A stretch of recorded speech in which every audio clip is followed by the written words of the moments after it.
Γεια σας, καλώς ήρθατε στο κανάλι μου. Πάμε σήμερα να φτιάξουμε μαμαδιστικό φαγητό. Κεφτεδάκια στο φούρνο με πατάτες. Γίνεται φανταστικό, γρήγορο και πεντανόστιμο. Μην ξεχνάτε να κάνετε κοινοποίηση στα βίντεό μου, να κάνετε γραφούλα στο κανάλι μου. Ό,τι θέλετε να έρθετε στις ομάδες μας, μαγειρικές απολαύσεις και Γιώργος Ζώρης μαγειρικές απολαύσεις.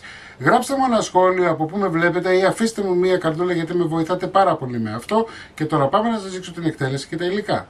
Θα ξεκινήσουμε να φτιάξουμε τα κεφτεδάκια. Λοιπόν, εδώ έχω μισό κιλό κιμά μοσχαρίσιο.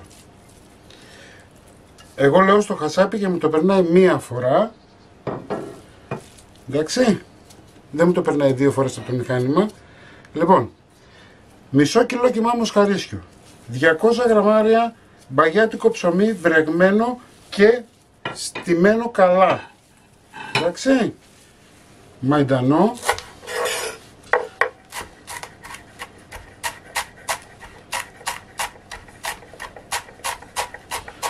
Οι ποσότητες του μαϊντανού, του δυόσμου, αυτό είναι ανάλογα στα γούστα σας. Εγώ όπως είδατε έχω βάλει μισό ματσάκι περίπου. Το ψιλοκόβω καλά. Μέσα και αυτό.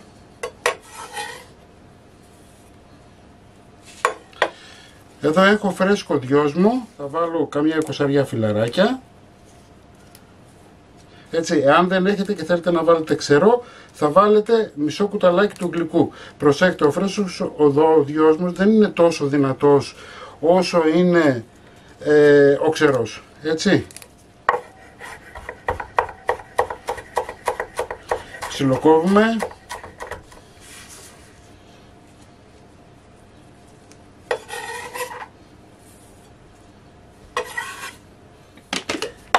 Σε ένα μούλτι θα βάλουμε 2 σκελίδες κόρδο,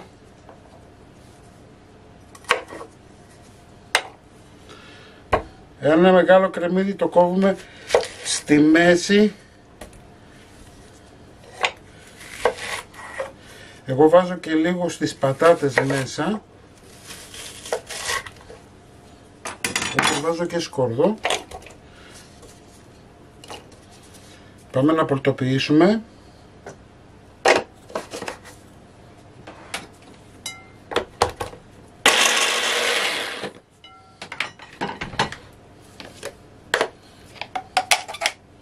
Μέσα και αυτό.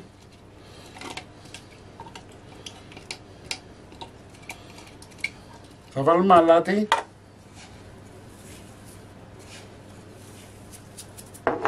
Πιπέρι. Λίγο θυμάρι.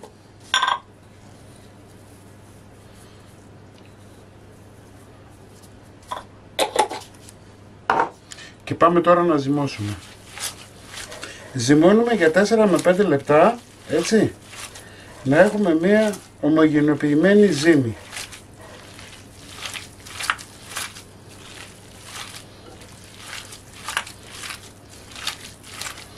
Εγώ δεν βάζω αυγό, δεν βάζω γάλα, θεωρώ ότι δεν χρειάζεται, είναι υπερβολικό, βέβαια όπως έχετε μάθει.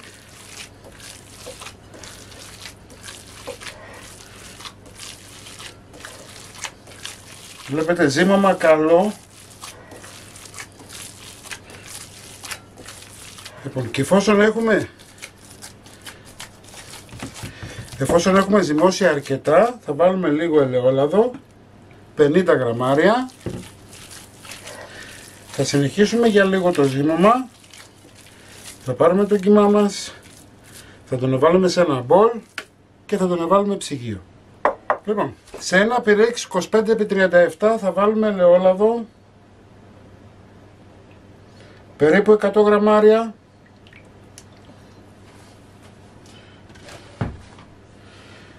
Θα βάλουμε μία κουταλιά της σούπας μουστάρδα,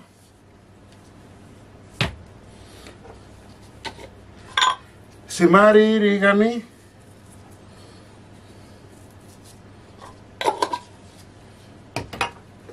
αλάτι,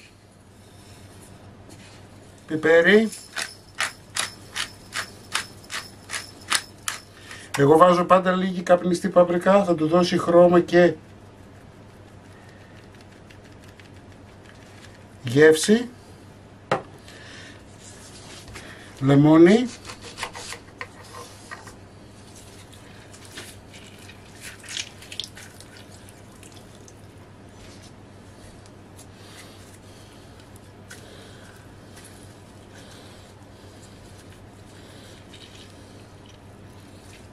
θα ανακατέψω καλά, θα βάλω και ένα ποτηράκι του κρασιού νερό. Ανάβουμε το φούρνο μας 200 βαθμούς αντιστάσεις πάνω κάτω. Εδώ έχω καθαρισμένες πατάτες στη μέση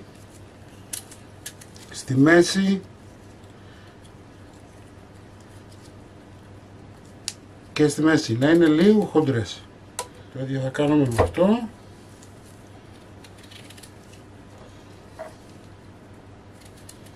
4-5 πατάτες είναι καλά, να είναι λίγο μεγαλούτσικες για να φάει η οικογένεια. Θα ανακατέψουμε.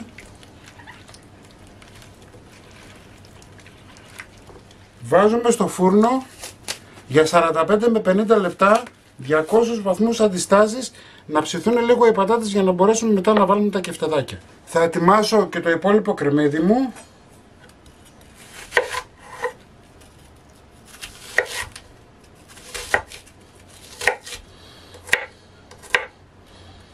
Και μία σκελίδα σκόρδο.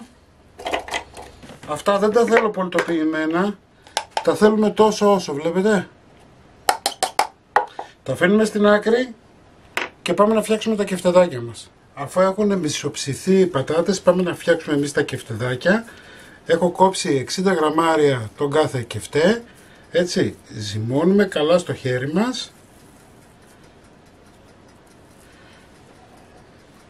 Και πλάθουμε.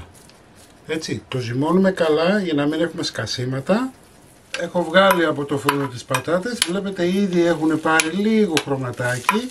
Έτσι, λοιπόν, θα ρίξουμε το κρεμμύδι και το σκόρδο που είχαμε κόψει πριν. Θα το ανακατέψω λίγο και θα βάλουμε τους κεφτέδες επάνω στις πατάτες για να φύγουν τα ζουμάκια που θα βγάλει ο κιμάς επάνω στις πατάτες. Συνεχίζουμε το ψήσιμο τουλάχιστον για ακόμα μισή ώρα. Τώρα τι να σας πω εγώ για αυτό το φαγητό μου, σχοβολάει μαμά. Λοιπόν, σερβιρισμένο και έτοιμο θα το δείτε στην αρχή του βίντεο. Εσείς μην ξεχνάτε να κάνετε κοινοποίησεις στα βίντεό μου, να κάνετε εγγραφούλα στο κανάλι μου. Ό,τι θέλετε να έρθετε στις ομάδες μας, Μαγειρικές Απολαύσεις και Γιώργος Ζόλης Μαγειρικές Απολαύσεις. Και θα τα ξαναπούμε πάλι σύντομα με ένα επόμενο βίντεο. Γεια και χαρά σας!